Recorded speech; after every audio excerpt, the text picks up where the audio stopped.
Nós temos o privilégio de ter conosco o pastor Carlos.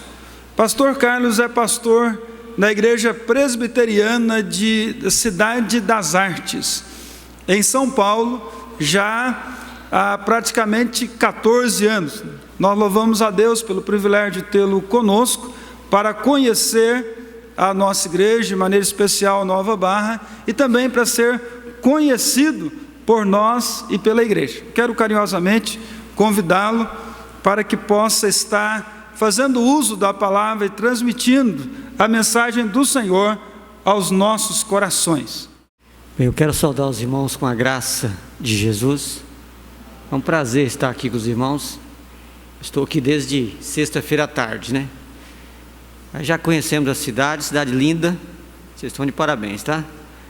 Cidade acolhedora, gostosa. E por tomar banho na água quente sem ter que esquentar a água, né? Isso é bom.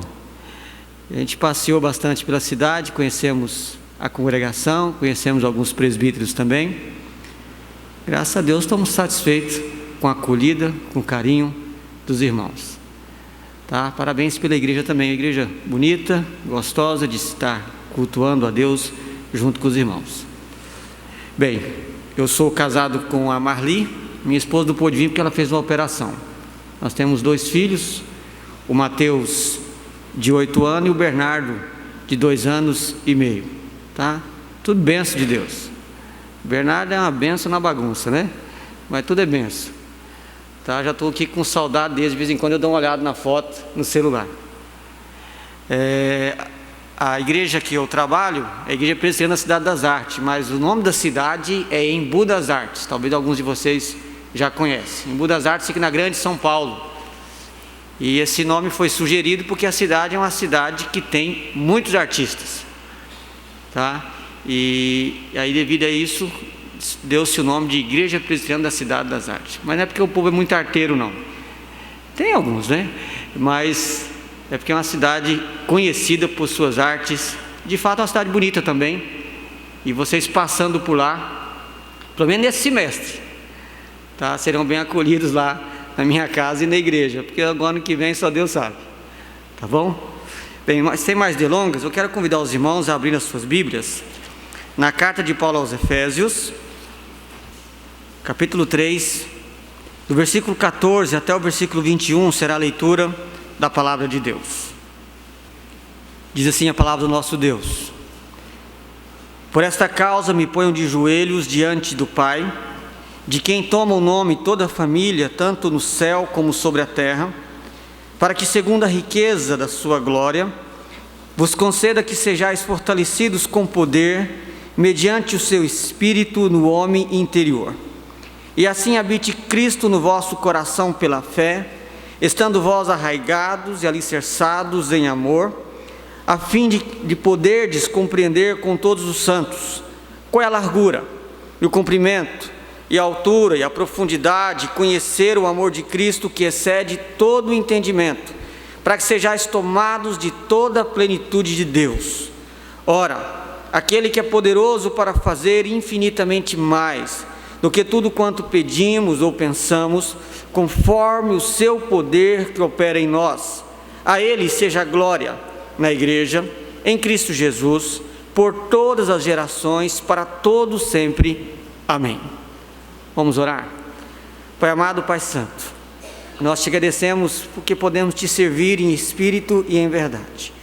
Te agradecemos também pela liberdade que nós temos de cultuar o Senhor, pela alegria, pela paz que o Senhor tem nos dado, ó Deus, na adoração. Queremos te pedir agora, ó Deus, que o Senhor tenha misericórdia de nós e nos abençoe através da exposição da sua palavra. A sua palavra, ela é viva, ela é eficaz, ela é poderosa. Por ela o Senhor nos anima, nos corrige, nos repreende. Por ela o Senhor enche o nosso coração de esperança. Por ela, ó Deus, o Senhor transforma a nossa existência, aumenta a nossa fé, nos santifica. E te pedimos, ó Deus, que o Senhor cumpre os planos, os propósitos do Senhor para cada vida aqui presente. O Senhor nos trouxe aqui nessa noite, o Senhor tem planos, propósitos para nós. E te pedimos que o Senhor, ó Deus, manifeste os teus propósitos através da revelação da palavra.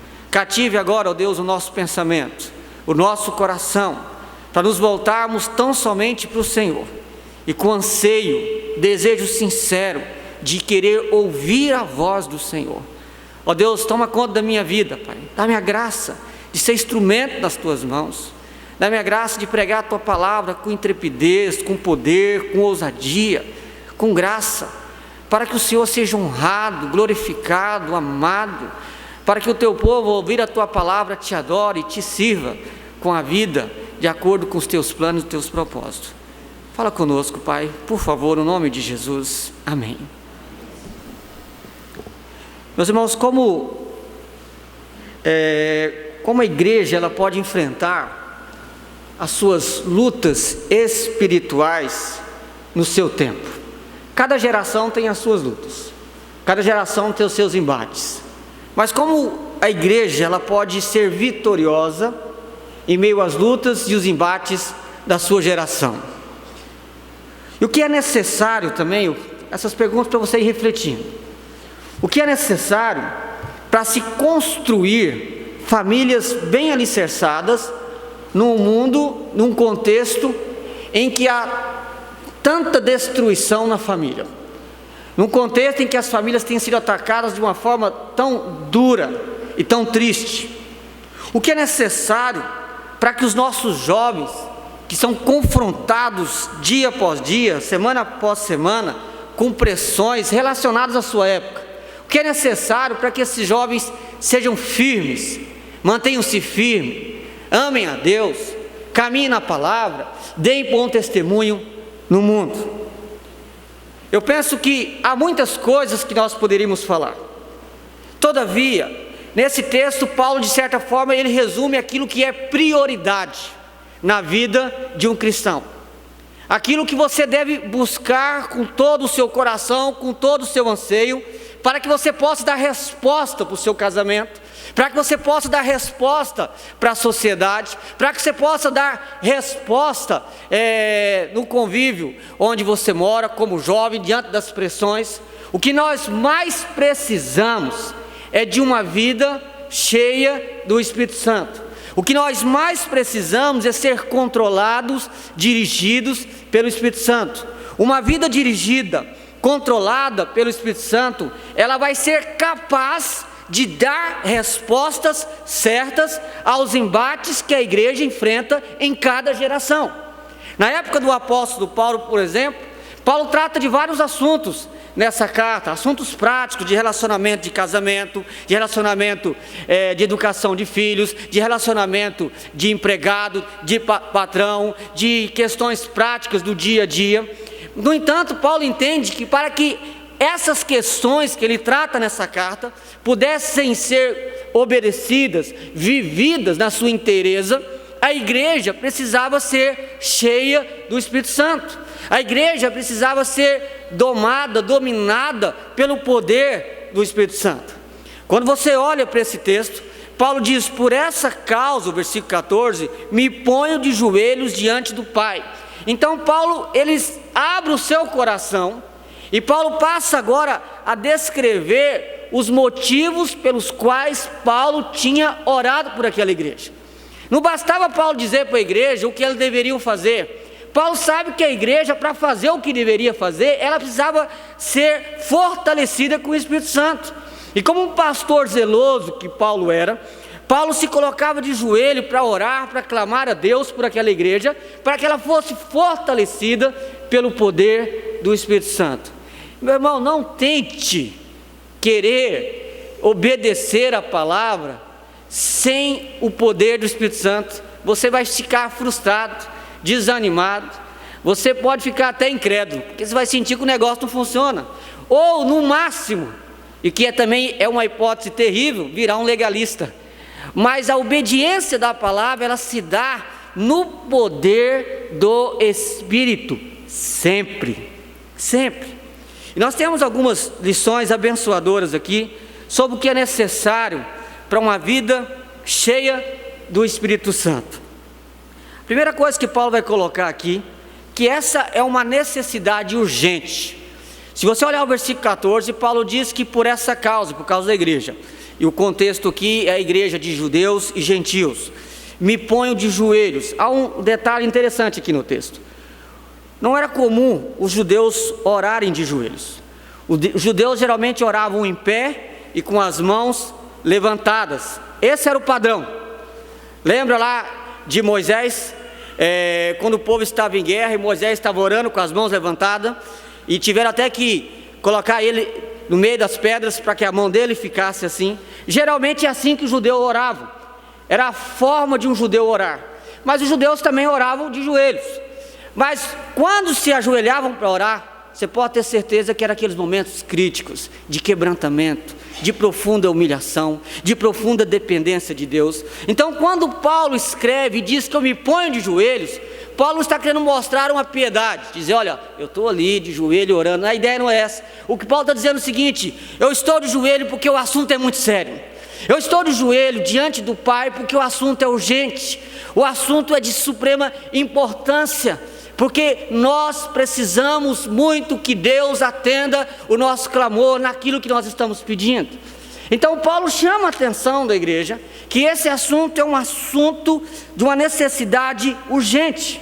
A segunda coisa que Paulo chama a atenção nesse texto é que, além de ser urgente, é possível. Mas continuando o argumento de Paulo, no versículo 15 ele diz: de quem, se referindo a Deus, toma o nome toda a família, tanto no céu como sobre a terra. Paulo está dizendo que Deus conhece todas as pessoas, não só da terra, mas da terra e do céu. Isso quer dizer que Deus sabe de cada pessoa que está aqui. Nós temos aqui uma igreja relativamente grande. É difícil talvez conhecer realmente, intimamente, cada pessoa que está aqui, cada problema, cada circunstância, mas Deus conhece cada um individualmente, não só as pessoas da terra, mas do céu, os anjos. Tudo está sob o controle de Deus. Deus sabe de tudo, inclusive aquilo que as pessoas precisam de fato e de verdade. Às vezes nós achamos que nós sabemos que nós precisamos, não é assim? Às vezes se alguém te pergunta, o que você precisa? Às vezes você até dá uma lista, e às vezes Deus olha para você e fala, não é bem isso que você precisa. Agora Deus sabe, porque Ele conhece todas as pessoas. E por isso Ele vai dizer no versículo 6, para que segundo a sua riqueza, segundo a riqueza da sua glória, vos conceda que sejais fortalecidos com poder, mediante o seu Espírito no homem interior. O que Paulo vai chamar a atenção aqui, é que ser fortalecido com poder, é algo que todo cristão pode e deve buscar. Não pense para você que ser cheio do Espírito Santo é uma obrigação só do pastor. Na verdade, nem é obrigação, é privilégio, porque ser cheio do Espírito Santo é privilégio. Não pense você que isso é privilégio só de presbítero, de diácono, da liderança da igreja. Todo aquele que foi salvo, ele tem o Espírito Santo. E Paulo deixa isso muito claro: sejais fortalecido segundo o Espírito que habita no homem interior. Ele está dizendo segundo o Espírito que habita no seu coração. Cada um de nós temos o Espírito Santo habitando na nossa vida, porque se não tiver, então não é salvo. Aí você não precisa ser fortalecido, precisa ser salvo, é outra conversa. Mas todo aquele que foi salvo tem o Espírito Santo. E se tem o Espírito Santo, olha que bênção, todos, jovens, adolescentes, adultos, crianças, todos que foram remidos, todos podem ser cheios do Espírito Santo. Então o que está aqui nesse texto é para você, não precisa nem ficar olhando para o lado pensando que é para outro. O que está aqui nesse texto é para abençoar a sua vida individualmente e coletivamente. Você vai ver também durante o texto. Mas em terceiro lugar, essa é uma necessidade, porque isso traz bênçãos incontáveis. Uma coisa que eu acho linda nesse texto é que no versículo 16, se Paulo fala o seguinte: olha, eu estou orando para que vocês sejam fortalecidos com poder, já era uma coisa maravilhosa. Mas Paulo quer deixar os olhos da igreja brilhando. E ele começa dizendo que esse poder é segundo a riqueza da sua glória. O que Paulo está dizendo? O que eu estou orando é que Deus derrame a abundância do seu poder sobre a vida de vocês. É isso que Paulo está dizendo. Eu não estou pedindo para que vocês sintam um arrepiozinho na espinha, não. Eu não estou pedindo para que vocês tenham um suspirozinho, não. O que eu estou pedindo é que Deus derrame a abundância do poder do seu Espírito. Você percebe isso nas palavras, segundo a riqueza da sua glória. O que é a glória de Deus? A glória de Deus é a manifestação do seu poder, ou da sua grandeza. A melhor forma de você entender isso é o Salmo 19. O Salmo 19 todo mundo conhece de cor. Os céus proclamam o quê? A glória de Deus, e o firmamento anuncia as obras das suas mãos. O que o salmista está dizendo? Você quer ver a glória de Deus, a grandeza de Deus, você olha para a criação. Só que o salmista, quando ele escreveu esse salmo, o Espírito Santo sabia, ele não. Ele não sabia que era tão grande assim, porque não tinha ainda inventado telescópio, por exemplo. A turma não sabia que esse universo é tão magnífico, tremendo. Quando você estuda, eu não sou muito bom nisso, mas eu sou curioso, eu gosto de ver. E eu fico às vezes admirado.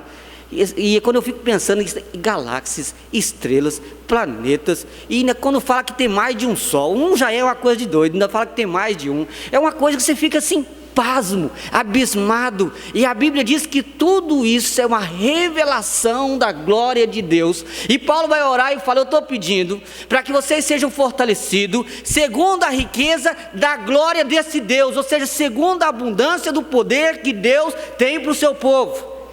Então Deus tem muita coisa para o seu povo, e isso vai ser experimentado à medida que formos sendo fortalecidos pelo poder do Espírito Santo. E a partir daí, Paulo, ele mostra para nós aqui 5 bênçãos. 5 bênçãos que revelam um pouco da glória de Deus na vida de quem é fortalecido com esse poder. Esse é o resultado dessas bênçãos, e o resultado de ser cheio do Espírito Santo. E a primeira dessas bênçãos está no versículo 17, a primeira parte do versículo 17. Observe que ele começa assim, ó: e assim. Esse assim é conclusivo. Esse é o resultado de uma vida cheia do poder do Espírito Santo. E assim, habite Cristo no vosso coração pela fé. Aqui você vai começando a entender o que é ter uma vida cheia do poder do Espírito Santo. Tem gente que confunde isso aí. Tem crente presbiteriano que às vezes tem até medo de querer ser cheio do Espírito Santo, porque ele acha que ser cheio do Espírito Santo é coisa de pentecostal. Não é não, isso é coisa de crente. Você olha nesse texto aqui e faz desse texto aqui uma oração, você vai ser um cheio do Espírito Santo, presbiteriano, abençoado, sem medo. Porque ser cheio do Espírito Santo não é ficar pulando, gritando, sapateando, nada disso. Você vai ver que Paulo não fala nada disso no texto. Olha o que Paulo fala no texto. A primeira marca de alguém cheio do Espírito Santo é que ele vai glorificar a Cristo. A primeira marca de alguém cheio do Espírito Santo é que ele vai glorificar a Cristo. E assim habite Cristo pela fé no vosso coração. O que quer dizer isso? Porque parece contraditório o versículo 17 com o versículo 16, se você prestou atenção. Porque no versículo 16 ele declara que nós já temos o Espírito Santo. E no versículo 17 ele fala: e assim Cristo habita no seu coração. Mas como que eu posso ter o Espírito Santo se eu não tenho Cristo? Dá para ter o Espírito Santo sem ter Cristo? Não dá. Eu só tenho o Espírito por causa dos méritos de Cristo aplicados a mim pelo próprio Espírito. Isso é salvação. Então não dá para ter um sem ter o outro. Então o que Paulo está dizendo quando habite Cristo no vosso coração pela fé? O que Paulo está dizendo é que você pode ter sido salvo, ter o Espírito Santo, mas viver uma vida tão pobre espiritualmente, que parece que Cristo não faz tão sentido para a sua vida quanto deveria fazer. Ontem à noite na congregação eu preguei lá em Apocalipse, na igreja de Laodiceia. E naquele texto tem um versículo que todo mundo conhece de cor: eis que estou à porta e bato. Não conhece? Se alguém ouvir a minha voz, entrarei com ele, cearei com ele e ele comigo. Eu sei que muita gente já usou esse versículo para evangelização, mas esse versículo não é para evangelização não. Esse versículo é uma chamada à igreja para um quebrantamento, para edificação, para ter comunhão com Deus.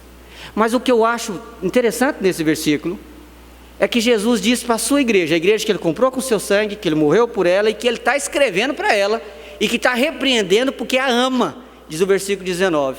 E ele diz para aquela igreja: eis que estou à porta e bato. O que Jesus está dizendo ali para aquela igreja? Está dizendo para a igreja o seguinte: eu quero poder ter mais comunhão com vocês, porque eu entrarei com ele, cearei com ele e ele comigo. A ideia do texto é que uma vida cheia de Espírito Santo, ela tem uma comunhão mais íntima e profunda com Jesus Cristo. Você sabe qual que é o papel do Espírito Santo? É glorificar a Cristo. Por isso que não existe culto do Espírito Santo, porque o papel do Espírito Santo não é glorificar a si mesmo. Se você ler a Bíblia, você vai perceber isso. O papel do Espírito Santo é aquele que trabalha nos bastidores. Ninguém percebe quem trabalha nos bastidores, não é assim? Mas tira de lá para você ver, nada funciona. E o papel do Espírito Santo é trabalhar nos bastidores, porque o papel dele é trazer a glória para Cristo, é nos fazer voltar para Cristo, é nos fazer amar a Cristo, entender o valor da obra de Cristo.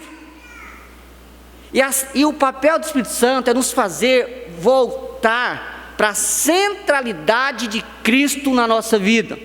Na própria carta, e a gente vai caminhar nessa carta algumas vezes, no capítulo 4, se você acompanha na sua Bíblia, a partir do versículo 13, Paulo falando sobre os ministérios que são obra do Espírito Santo, a partir do versículo 13 ele diz: até que todos cheguemos à unidade da fé, pelo pleno conhecimento do Filho de Deus. Observe o propósito aqui: nos fazer conhecer plenamente o Filho de Deus.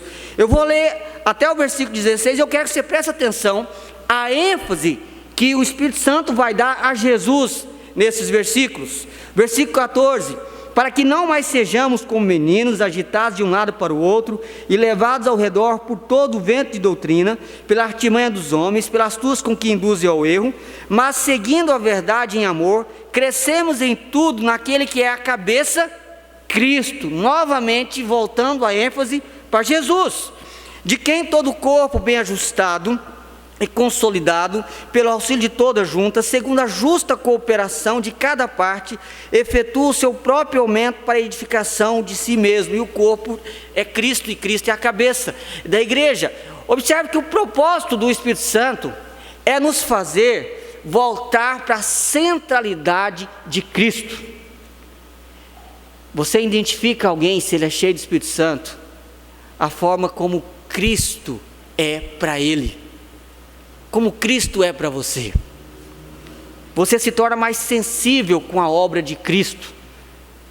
Não é você falar de Cristo somente, não, meus irmãos. O ponto aqui é você entender, amar, reverenciar a grandeza de tudo que Cristo fez por você. Pensa comigo agora um pouquinho. Quando foi que nós, às vezes, ao participarmos da Santa Ceia, por exemplo, que é feita justamente para nos abençoar, ao refletirmos sobre a obra da redenção, quando foi que o nosso coração vibrou?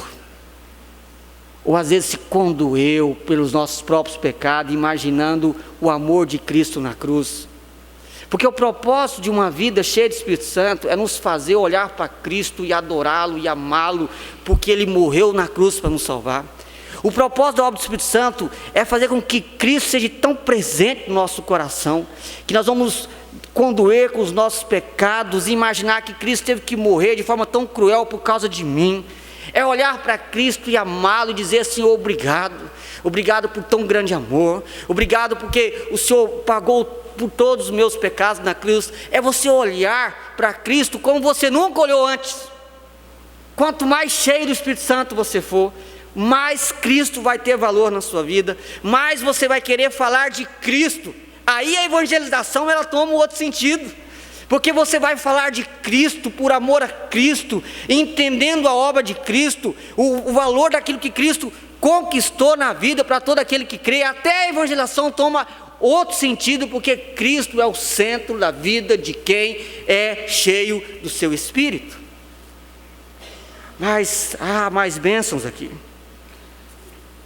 A segunda bênção é a bênção de ter uma vida firmada no amor.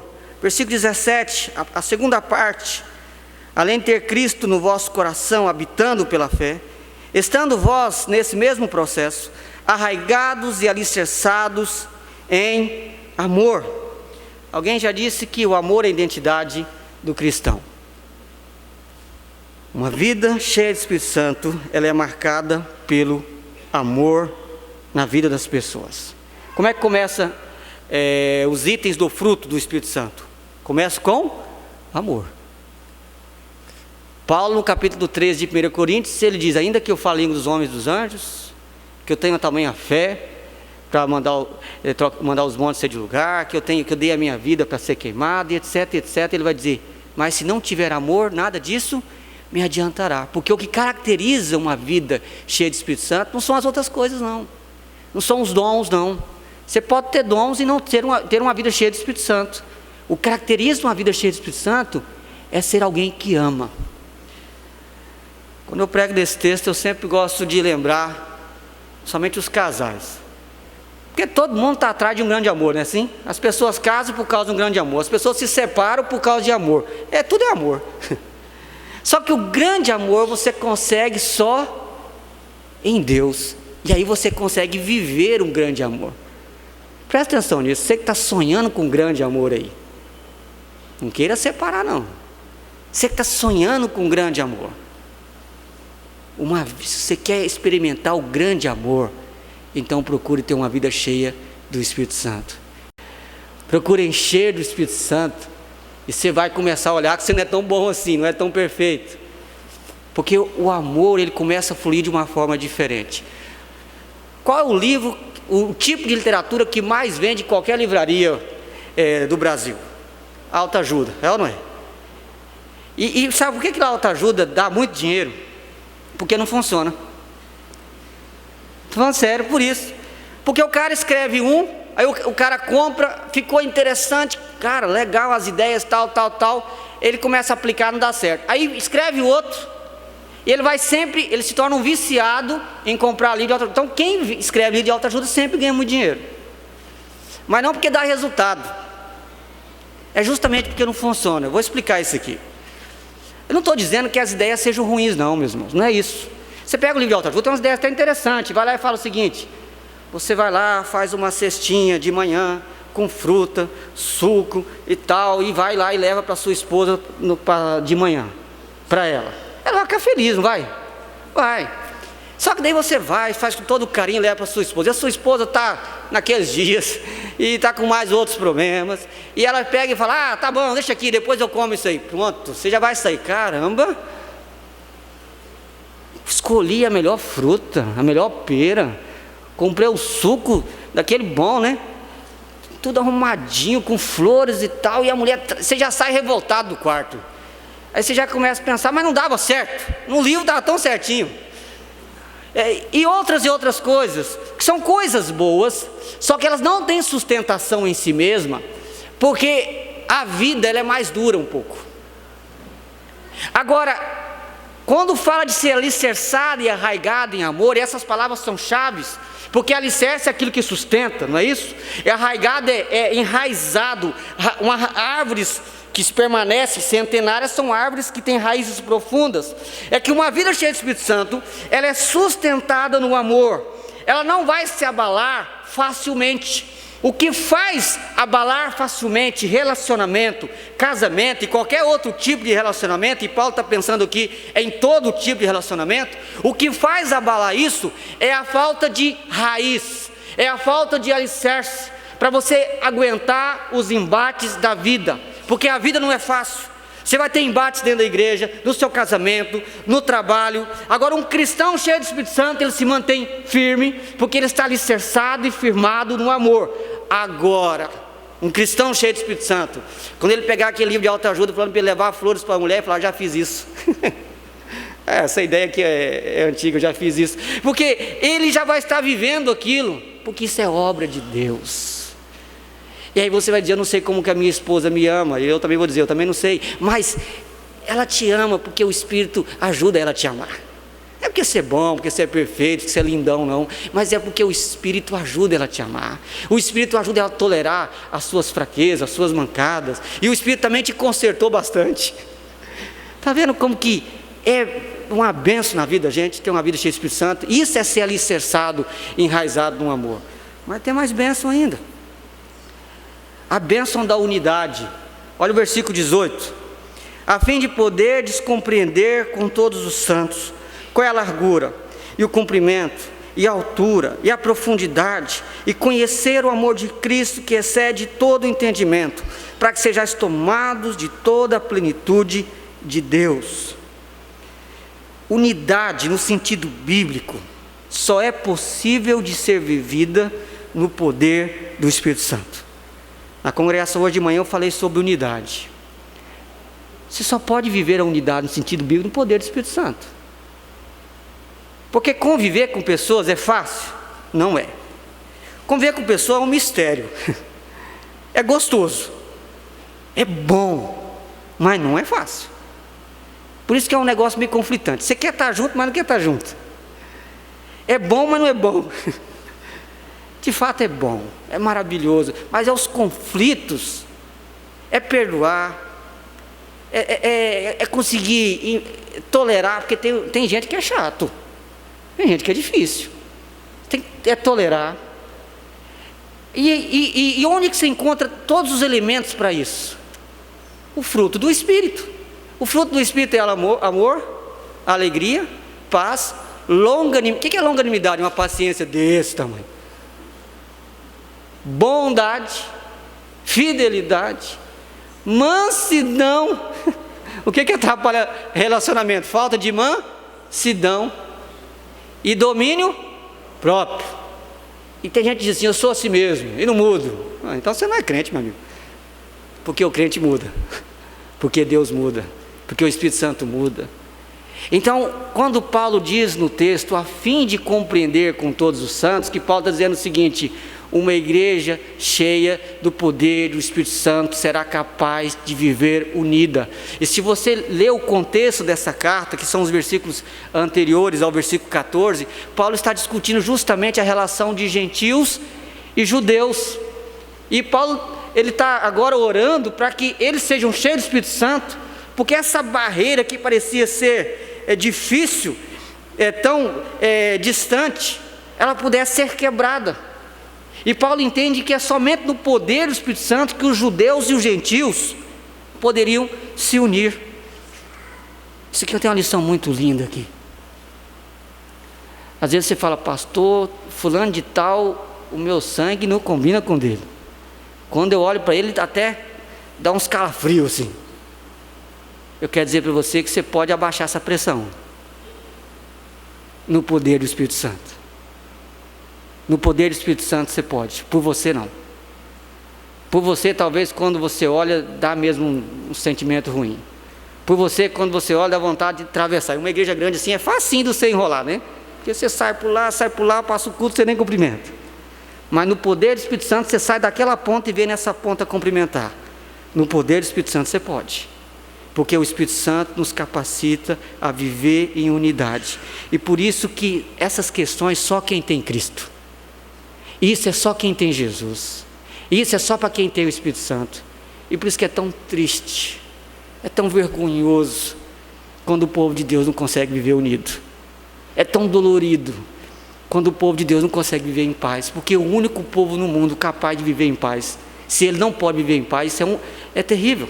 Porque é o único povo no mundo que tem o Espírito Santo, é o povo de Deus.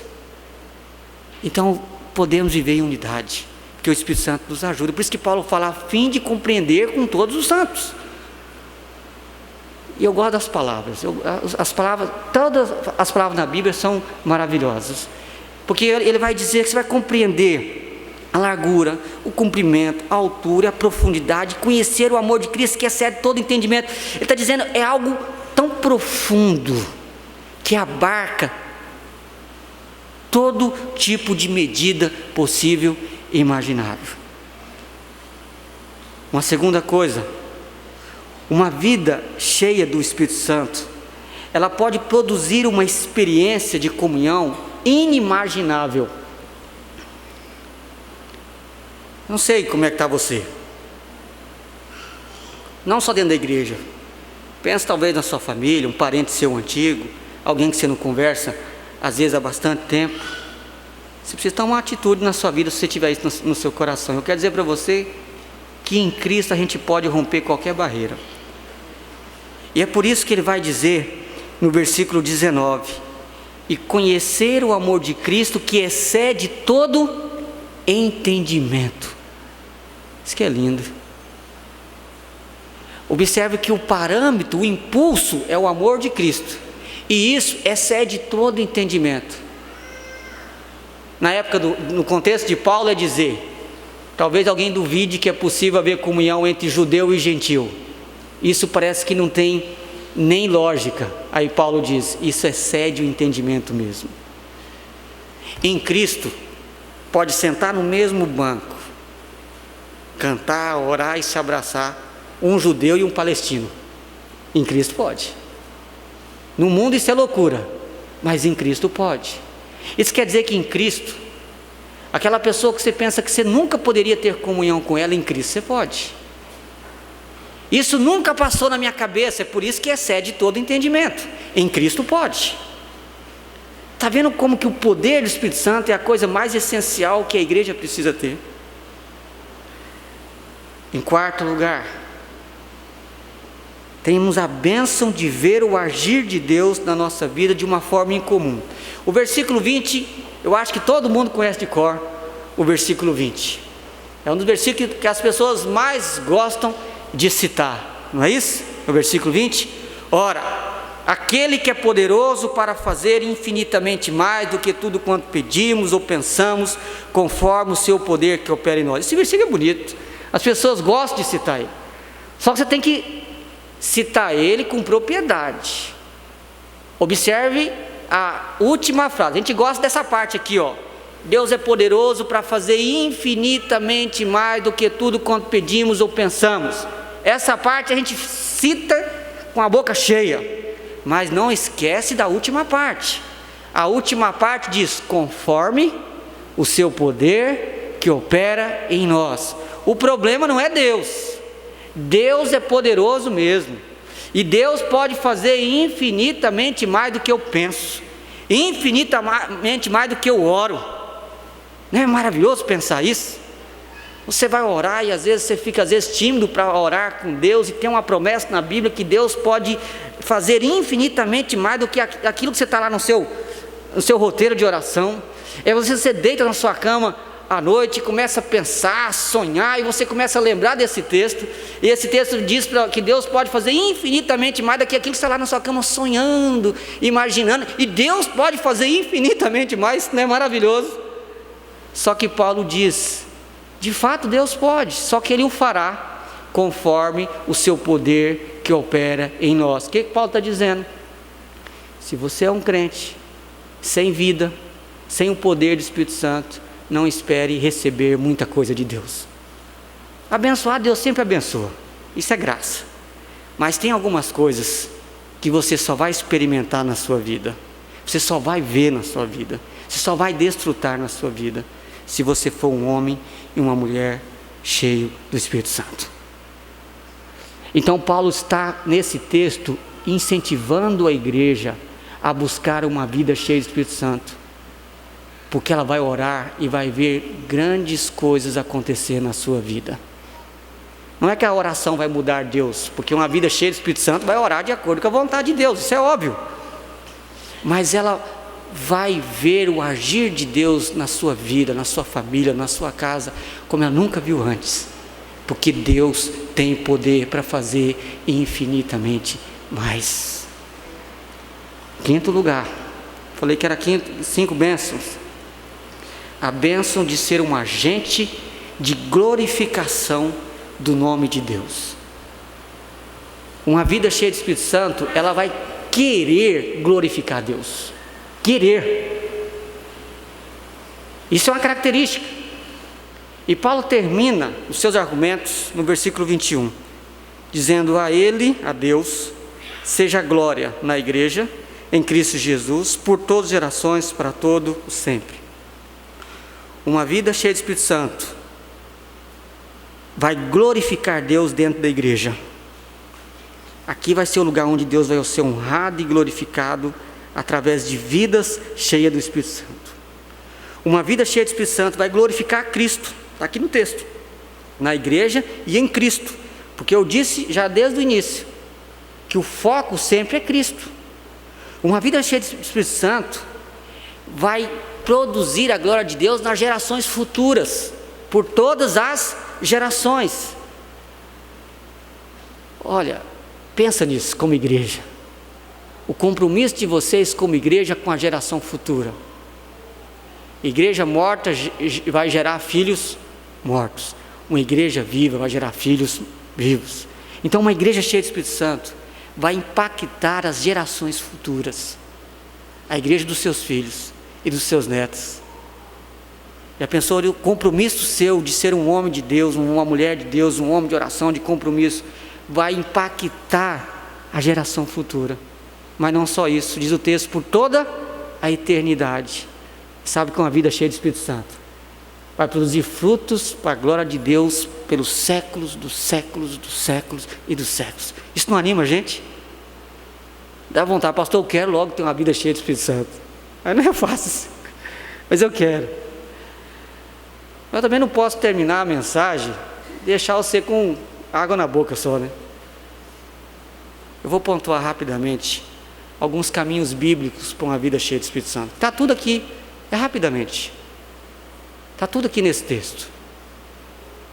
Uma vida cheia de, se você quer ter uma vida cheia de Espírito Santo, você precisa conhecer a Deus.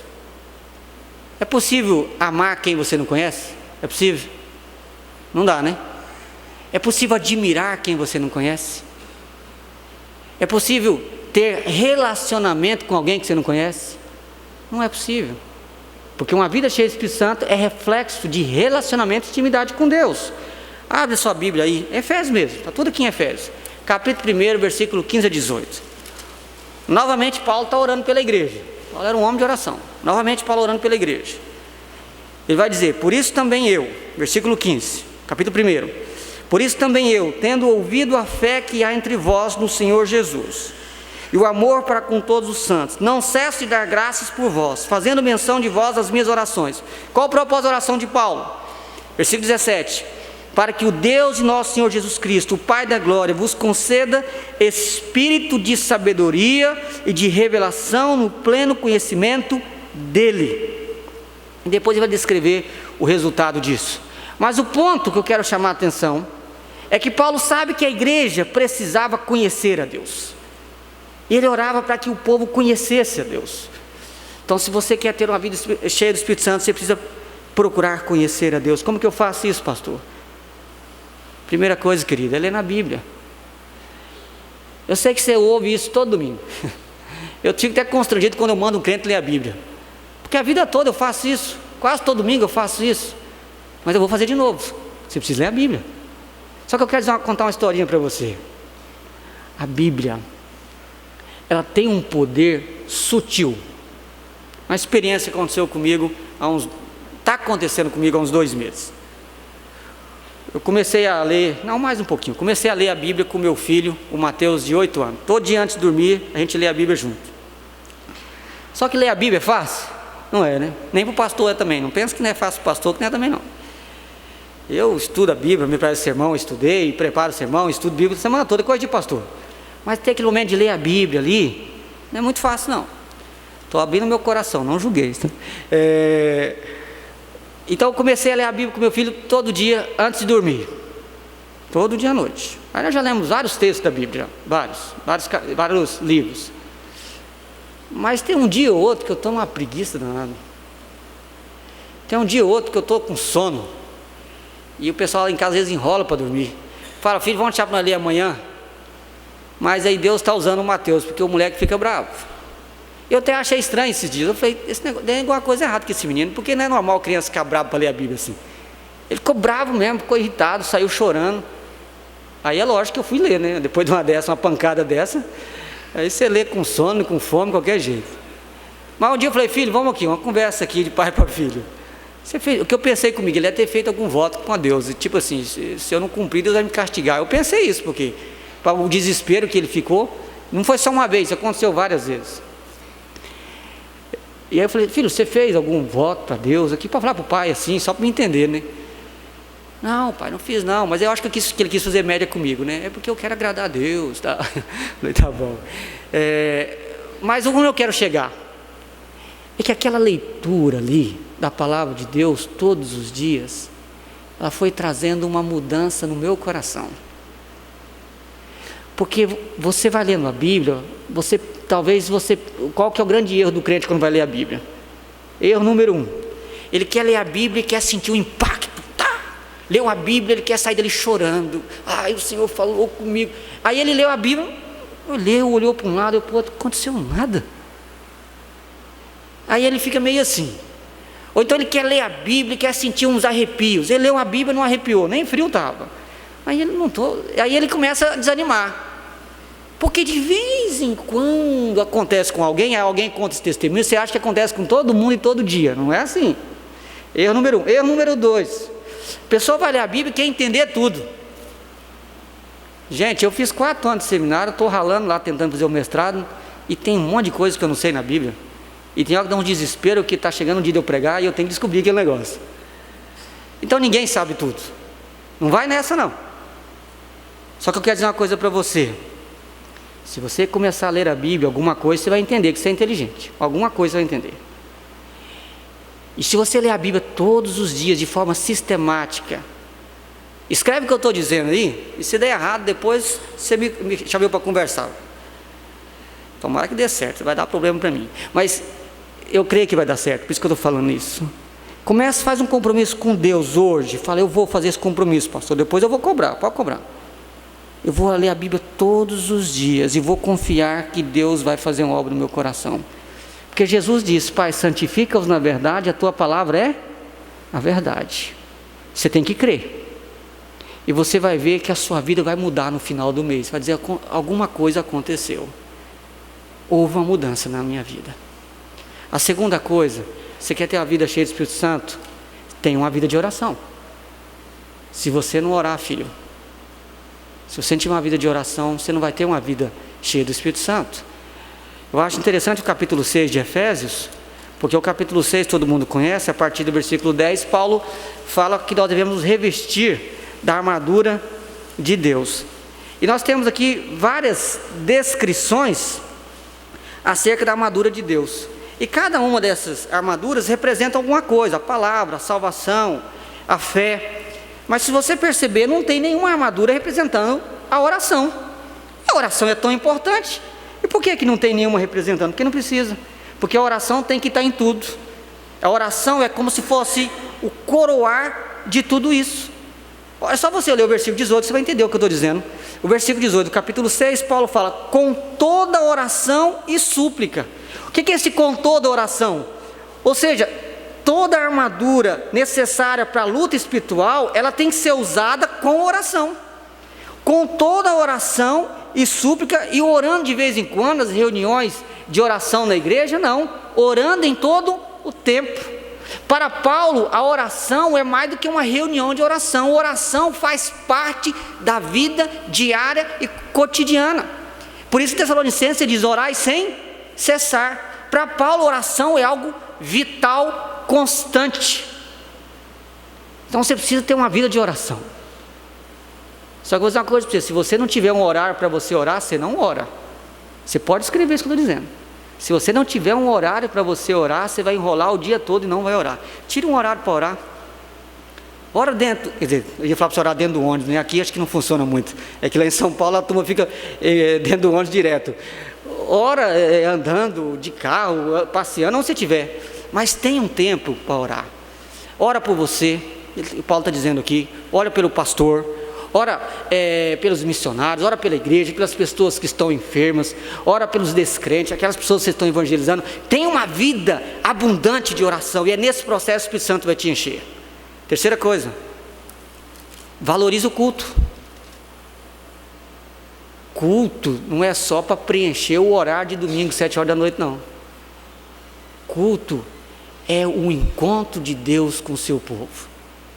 E parece que Paulo entendia que era essencial o culto para ser uma vida cheia do Espírito Santo. Porque no capítulo 5, versículo 18, que todo mundo conhece de cor, ele diz: não vos embriagueis, mas enchei-vos do Espírito. Todavia, no versículo 19, ele vai dizer como que eu me encho do Espírito. Porque ele vai dizer, no versículo 19, falando, observe aqui, mas enchei-vos do Espírito, vírgula. Ele não está mudando de assunto, ele está no mesmo assunto. Falando entre vós com salmos, entoando e louvando de coração ao Senhor com hinos e cantos espirituais. Então, o que Paulo está chamando a atenção aqui é que o processo do enchimento do Espírito Santo se dá através do culto. Seja o culto pessoal, seja o culto coletivo. É um momento de adoração, de contrição, de reverência. O momento, às vezes, de você ficar em silêncio e só refletir sobre Deus, de você se voltar para Deus. O momento de você sentar aqui, desligar o celular, como foi colocado, eu achei legal aquele negócio ali no Data Show, você desligar o seu celular, mas você desligar também a sua mente das preocupações aí de fora, porque às vezes você fica no culto e sai do culto e não absorveu nada do culto. Alguém uma vez disse que o momento que a gente mais peca na igreja é quando a gente canta. Já ouviu essa expressão? Alguém uma vez disse isso, eu concordo. Porque às vezes fala um monte de coisas que não crê, não vive e não sente. Ainda fala com o olho fechado.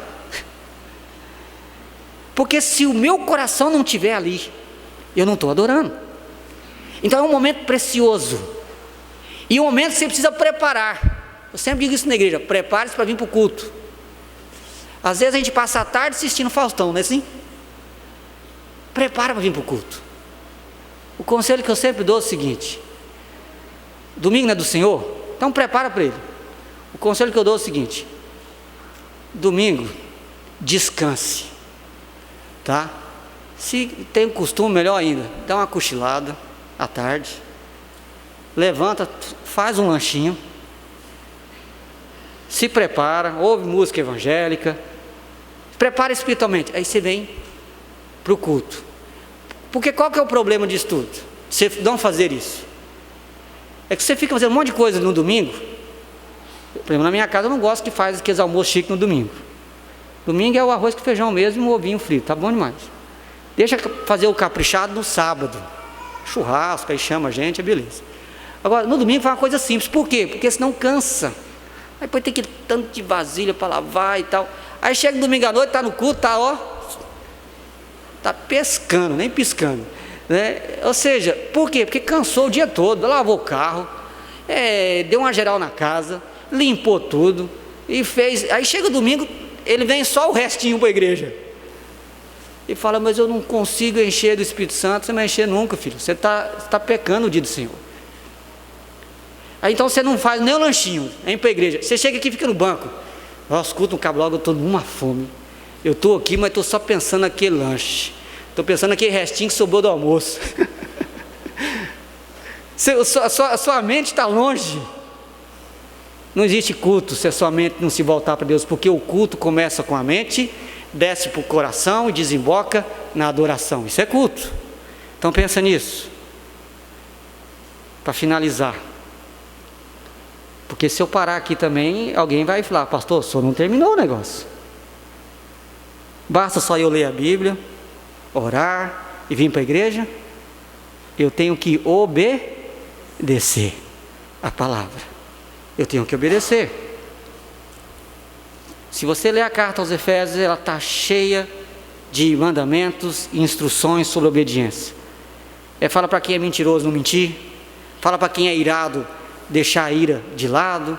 Fala para as esposas se submeterem ao marido, para os maridos amarem a esposa como Cristo amou a igreja e se entregou por ela. Fala para os empregados trabalhar direitinho, deixar de ser preguiçoso. Fala para o patrão pagar direitinho e ser honesto. Tem tudo aqui. Então, tem que ter obediência. Pastor, é difícil obedecer, mas para servir a Cristo você tem que fazer o quê? Negar-se a si mesmo, tomar a sua cruz. Nada disso é fácil. Mas com Jesus, no poder do Espírito Santo, é possível. E isso é tudo junto, tá? É obedecendo, lendo a Bíblia, orando, cultuando, tudo junto. E à medida que você vai fazendo isso, Deus vai dominando o seu coração, a sua mente e a sua vida. Amém, meus irmãos?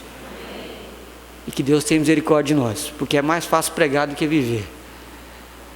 Mas que Deus enche-nos do seu Espírito, para que a gente possa glorificar o nome dEle nessa terra, para que a gente possa honrar e sentir a alegria, o prazer, a satisfação de servir o nosso Deus. Vamos orar? Baixe sua cabeça e falar com Deus.